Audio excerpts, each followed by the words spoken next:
Le DAF Fresh Morning, c'est 104.5 tonnes de bonne humeur. Tous les matins sur Urban FM.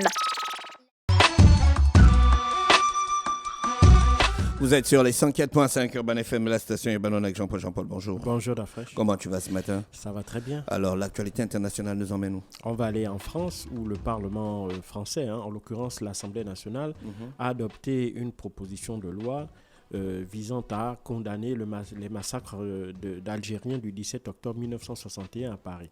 Alors, il faut se rappeler que à l'époque, en 1961, on est en pleine guerre d'indépendance pour l'Algérie. Pour ceux qui ne le savent pas, l'Algérie était un département français, d'abord une colonie, puis un département français. Et à la suite de, si tu veux, des indépendances des pays d'Afrique subsaharienne, l'Algérie avait décidé donc de quitter, si tu veux, le giron français et de demander son indépendance.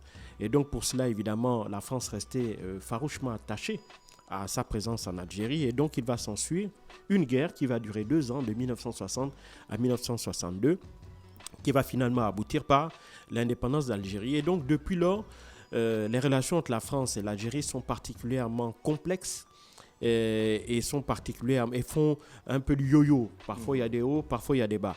Et le bas est souvent lié à la manière dont, d'un côté comme de l'autre, on a sa lecture de l'histoire, on a sa lecture des événements, des relations entre l'Algérie et la France, d'abord à l'époque de la colonisation, puis à l'époque de la départementalisation, puis durant la guerre d'indépendance. Donc ces 3 étapes historiques sont différemment appréciées, que l'on soit du côté français et du côté algérien. Et c'est cette relation difficile à l'histoire commune entre la France et l'Algérie qui a rythmé aussi les relations politiques et diplomatiques particulièrement difficiles entre ces 2 pays. Emmanuel Macron, à l'époque candidat à l'élection présidentielle de 2017, il était encore ce jeune homme qui venait de quitter le gouvernement et qui avait décidé de se lancer à la course à l'Élysée, avait notamment, lors de son premier passage en tant que candidat en Algérie, il avait notamment dit que la colonisation était un crime contre l'humanité. Et donc, de ce fait, il avait appelé à décomplexer les relations entre l'Algérie et la France. Décomplexer, ça veut dire essayer de s'asseoir et trouver ensemble un consensus sur la manière dont on doit justement regarder leur parcours commun, leur parcours historique, et comment en tirer une force qui pourrait raffermir les relations entre la France et l'Algérie. Grosso modo, c'est comme ça qu'on peut le mettre. Maintenant, facile de le dire, mais c'est très difficile à mettre en place.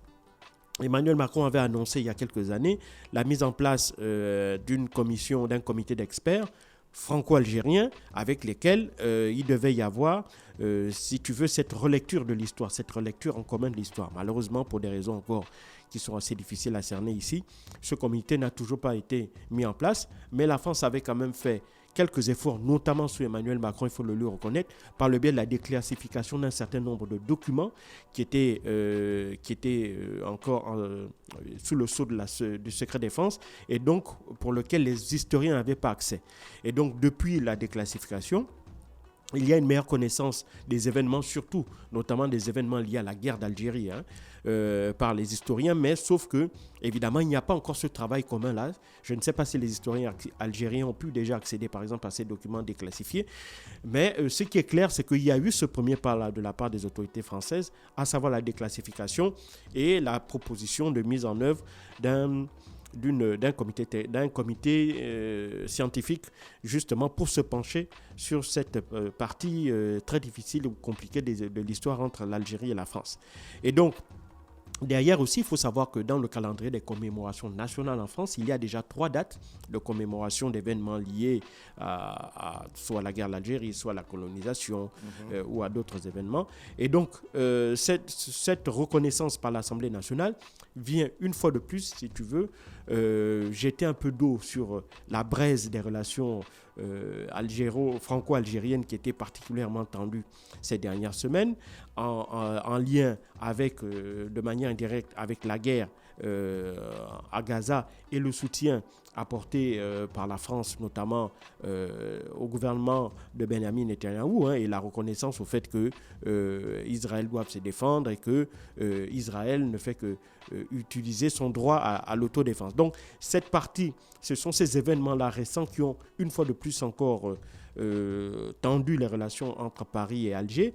Mais cette proposition de loi, à mon avis, vient à point nommé, même si en réalité, elle ne va pas changer grand-chose. Pourquoi ? Parce que bien que l'Assemblée nationale ait reconnu et condamné ces crimes du 17 octobre 1961, pour se rappeler un peu dans le contexte, le FLN avait appelé les Algériens qui étaient en France à une marche pacifique pour fustiger le fait qu'à l'époque, le gouvernement français avait décidé d'instaurer un couvre-feu aux Algériens résidant en France. C'est-à-dire qu'à partir d'un certain nombre, il était interdit aux Algériens de sortir de chez eux.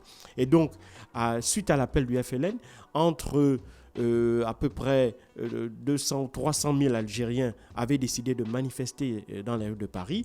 Et donc, Maurice Papon, qui était à l'époque le préfet de police de Paris, Maurice Papon, qui est quelqu'un de triste mémoire en France, c'était l'un des plus célèbres collaborateurs de Vichy et qui était l'un des instigateurs de rafle de Valdiv, où il y avait près de 2000 enfants juifs qui avaient été enlevés et envoyés vers les camps de la mort. Et donc, c'est ce Maurice Papon-là qui avait, après la Seconde Guerre mondiale, réussi à contourner la justice internationale et à se faire réintégrer dans l'appareil sécuritaire français. Et c'est ce même Maurice Papon, préfet de police de Paris, qui en 1961 va ordonner une répression policière d'une violence inouïe qui va entraîner la mort on parle de 30 à 300 personnes. Donc les chiffres ne sont pas encore clairs jusqu'aujourd'hui, mais ce qui est sûr, c'est que cette répression-là avait été extrêmement violente, que plusieurs dizaines d'Algériens avaient été tués lors de cette répression policière. Et donc le fait que le Parlement condamne cet événement historique, donc le rôle de l'État, puisque la police, ce sont les représentants de l'État. Mais le fait que les mots qui ont été intelligemment choisis ne désignent pas cet événement comme étant un crime d'État, eh ben ça veut donc dire que l'État, même si elle reconnaît les faits indirectement par le biais d'y avoir engagé des hommes à lui, mais l'État ne veut pas reconnaître cette responsabilité, parce que si on qualifie les événements de crimes d'État, ça veut donc dire qu'il faut appeler à réparation, parce qu'il y aura un préjudice. Et donc je pense que de ce point de vue, les députés n'ont pas voulu aller franchir un peu ce Rubicon-là en qualifiant les événements de crimes d'État, avec le risque de voir déclencher un certain nombre d'actions judiciaires appelant à réparation pour le préjudice subi, notamment pour les descendants des victimes de cet événement. Mais néanmoins, d'un point de vue politique, je crois que c'est un message fort envoyé par l'Assemblée nationale, à savoir que elle veut un peu plus, si tu veux, non pas au-delà de la réconciliation entre les peuples algériens et français, elle veut par ce geste reconnaître le devoir mémoriel de la France et reconnaître et faire passer le message que les Français reconnaissent leur responsabilité en tant que peuple, parce que le Parlement représente le peuple français et donc le peuple français reconnaît la responsabilité de l'État français dans cet événement. Mais de là à espérer que, évidemment, l'État prenne le relais pour reconnaître lui aussi sa responsabilité, je ne pense pas que le moment, à mon sens, serait indiqué. Il faut aussi noter que sur les 67 députés qui ont voté en faveur de cette proposition de loi, l'essentiel ce sont des députés de gauche, donc la France Insoumise, le Parti Socialiste, le Parti Communiste, quelques députés de Renaissance, mais qui se reconnaissent comme étant à gauche.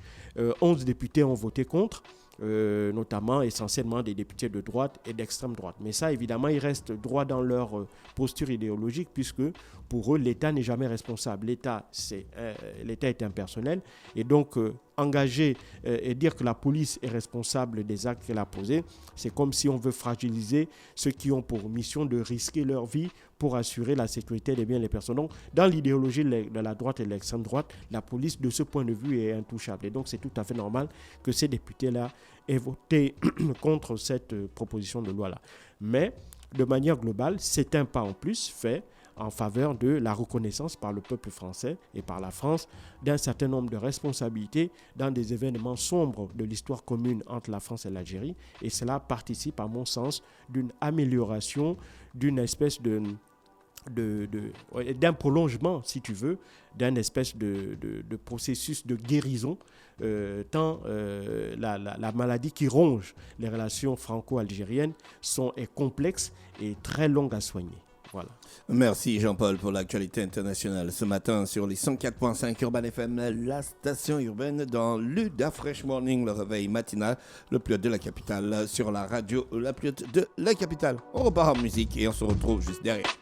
Le Da Fresh Morning, c'est 104.5 tonnes de bonne humeur. Tous les matins sur Urban FM.